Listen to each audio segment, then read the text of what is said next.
Que faire lorsqu'un parent est trop directif ou culpabilisant?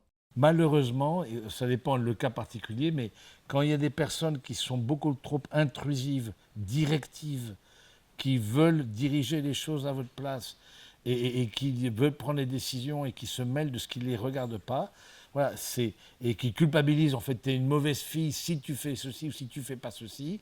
Dès qu'on veut vous culpabiliser, il y a un warning. Alors que vous n'avez rien fait de mal. Dès qu'on vous dit ah ben non, t'es pas assez bien, t'es pas ceci, alors qu'objectivement, voilà, dès que t'es toujours le petit canard, voilà, le vilain petit canard de la couvée familiale, etc.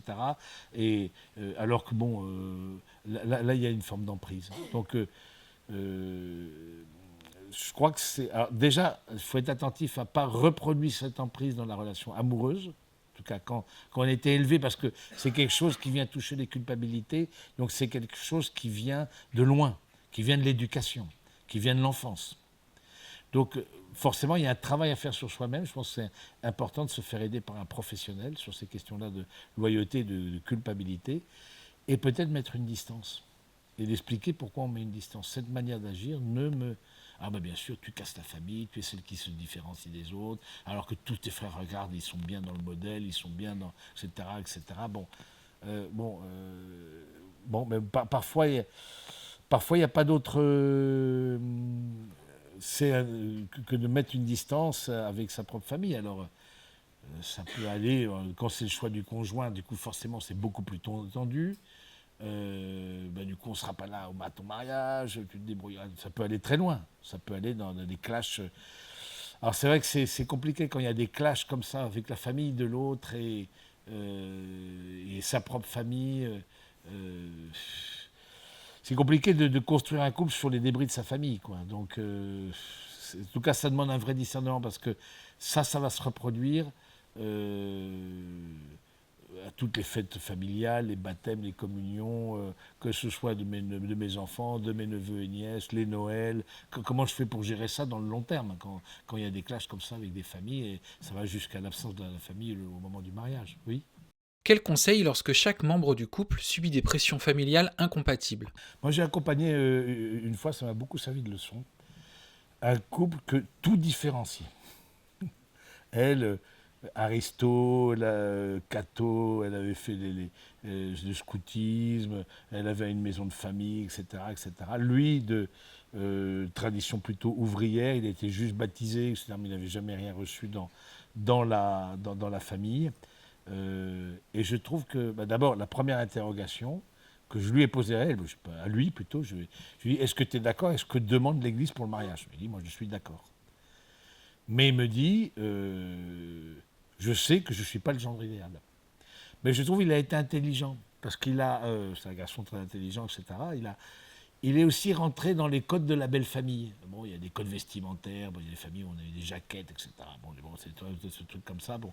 Mais c'est intéressant, il est rentré, alors que ça, je voyais, quand moi, c'est célébré le mariage, il ne fallait pas être un grand esthète pour voir les différences des deux familles. Donc, et je trouve que... Mais en même temps, il était en vérité. Parce qu'évidemment, dès que il claquait la porte quand il allait rendre visite à ses beaux-parents, évidemment, derrière, ça parlait. Ah, t'as vu la casquette à Pépé. Oui, la casquette à Pépé, il y a des gens qui disent la casquette à Pépé. Bon, ou alors on va au docteur. Bon, oui, très bien. Bon, non, mais bon, c'est pas forcément français, mais nous, des frères en communauté, ils disent comme ça. Alors on les reprend, mais bon. Mais on a aussi un dress code assez fort en communauté. Donc, on a un code vestimentaire puissant. Donc voilà, donc c'est intéressant de dire. Bon, et je trouve qu'il a été aussi il avait rien reçu au niveau SPI et c'est intéressant aussi entre vous les différences de foi, etc. Que celui qui est moins impliqué dans la foi est gardien de la foi de l'autre.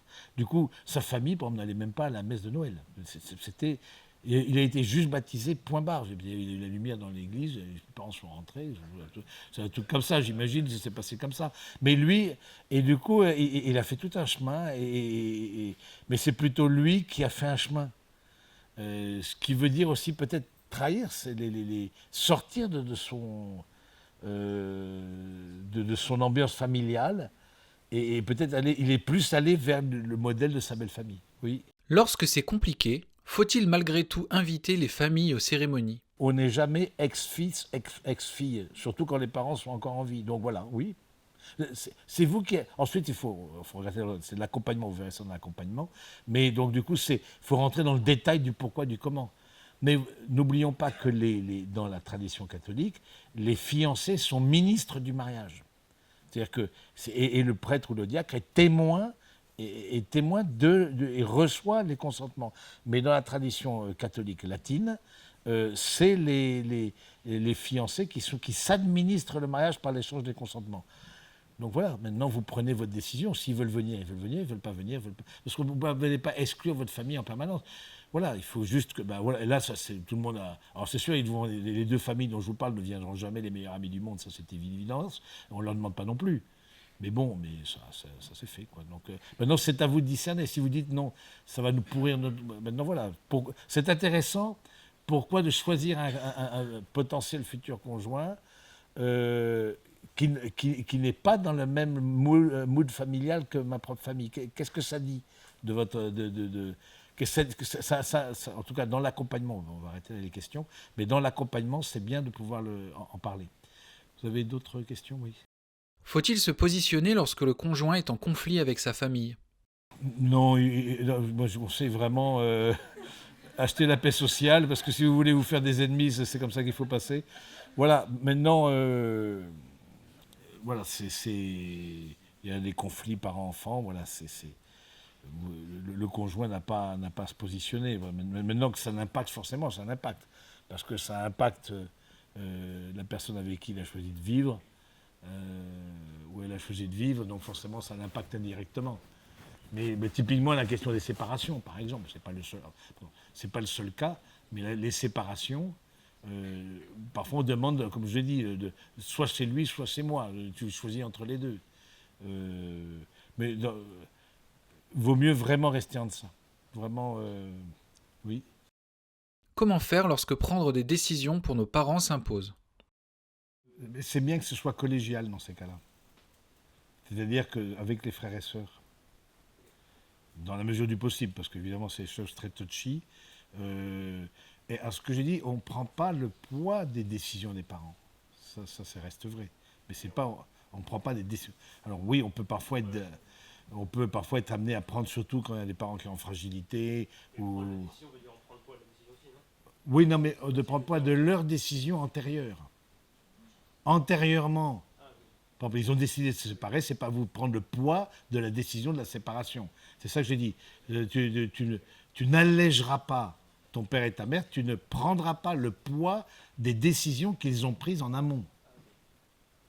Maintenant, il peut y avoir où il faut prendre, c'est sûr, moi je vois maman à 93 ans, bien sûr, il y a des décisions, le fait d'avoir, elle gère plus ses comptes bancaires, parce qu'évidemment avec toutes les arnaques qu'il y a, etc., surtout les personnes âgées, ils sont champions, elles se font avoir comme pas possible. Donc c'est sûr, je prends la décision de faire sa déclaration d'impôt, je prends sa décision, etc. Mais bon, ensuite, je les rencontre de temps à autre, etc. Mais bon, elle est en confiance. Puis pour la transmission de patrimoine, j'ai pris la décision d'une donation. En tout cas, bien sûr, je sais faire avec les frères et sœurs, etc. Bon, voilà, maintenant, pour que les choses avancent, il faut que quelqu'un bouge. Donc, sorte du bois, de dire, oui, je ne suis pas intéressé. Bon. Ensuite, c'est une décision collective, collégiale, parce que c'est vrai, reprendre la maison des grands-parents, alors que personne après, ça ne veut rien dire pour les uns et les autres. Oui, oui. Comment intégrer le rapport au temps dans la loyauté, notamment pour les questions de patrimoine? C'est sûr qu'une fois qu'il y a le mariage, etc., la question du positionnement par rapport le temps, le rapport au temps, par rapport à un patrimoine qui est reçu, etc., oui, vous aurez à vous positionner. Alors, je ne sais pas où est-ce que vous en êtes de votre histoire, parce qu'évidemment, une fois mari et femme, forcément, il y a des consultations. Là, on informe par l'autre, tu sais, je me suis engagé pour reprendre la maison familiale, pour reprendre la boulangerie familiale, j'en sais rien, etc. Donc, non, c'est quelque chose qui impacte votre couple. Donc, si aujourd'hui, vous dites, non, moi je ne suis pas mûr, je ne suis pas encore stabilisé dans mon état de vie, j'attends d'être marié, si ensuite on verra, donc je ne peux pas prendre de décision, vous ne prenez pas de décision. Hein, je pense que c'est important, ça. Oui. Dernière question. Comment honorer un parent qui a coupé les ponts ou qui nous a blessés? Comment honorer son père et sa mère quand il y en a un avec qui on parle plus et on a coupé les ponts, c'est compliqué. Là, j'accompagne un couple où le papa ne sera pas au mariage, par exemple, ni, c'est une famille nombreuse, archi-catho, etc., ni partie des frères et sœurs. Ça m'interpelle, je dirais.